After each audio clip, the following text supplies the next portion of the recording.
Wer ist Selenski wirklich? Hier 2 Interviews von Tucker Carlson, die diesen Menschen hervorragend beschreiben.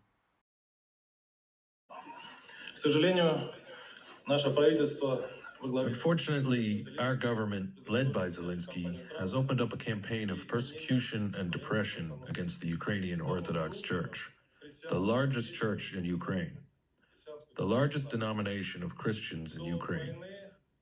Before the war, there were 12,000 parishes and 7 million believers in the Ukrainian Orthodox Church.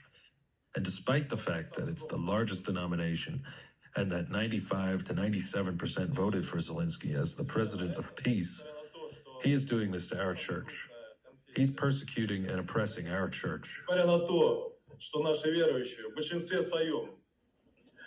Over the past 10 years, persecution has intensified, and currently, right now, it is leading to terrible consequences. As you know, in Parliament, a law has been passed which actually, in fact, bans the Ukrainian Orthodox Church. So our archbishops are subjected to persecution. There are completely false criminal cases opened up against them. Our parishioners beaten. Our church is taken away. So Satanism is flourishing in Ukraine. So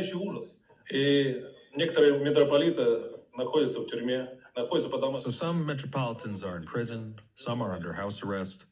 Some examples are Metropolitan Arseny, who's currently in prison, who's the head of the Svetogorsk Collaborative. He's in prison under completely false accusations.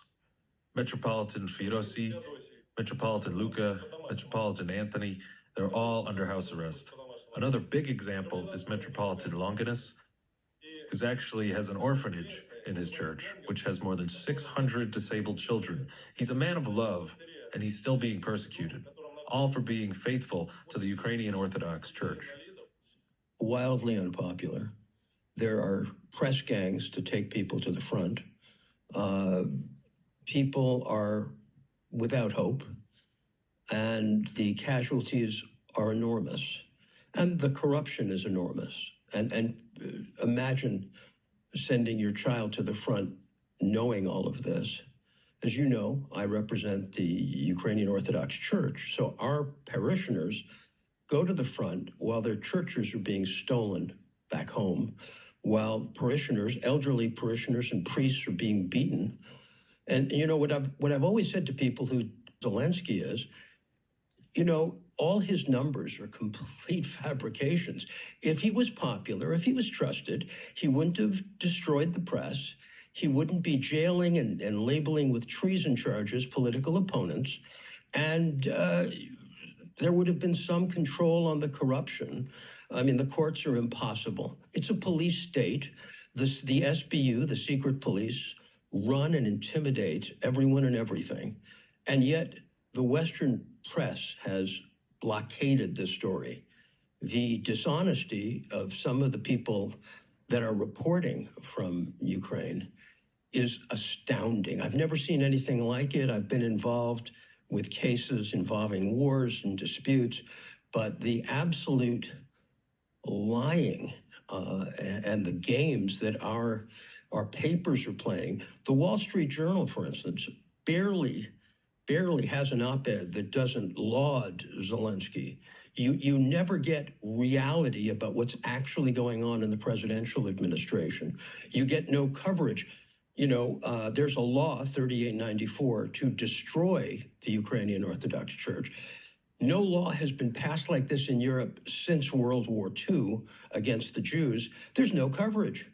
The argument when I say to the press, how can you do this? How can you not cover people talking about religious cleansing who are members of the Ukrainian parliament? How can you not cover it? They say, well, this church is somehow a Russian thing. You know, as I've told you, we have reached a point where this narrative, the Zelensky narrative, has been accepted, and our people simply don't challenge it. They fall to it, and it's really been down to the new administration to put a pin in that balloon. It's kind of hard to. Der russische Präsident Wladimir Putin hat 2022 einen Völkerrechtsbruch begangen. Aber wohin geht Europa? Unterstützt Europa weiterhin die Diktatur eines Landes wie die Ukraine, wo Menschen gejagt werden, Kinder von den Straßen geholt werden, damit sie an der Front sterben? Wohin geht Europa? Wohin gehen wir?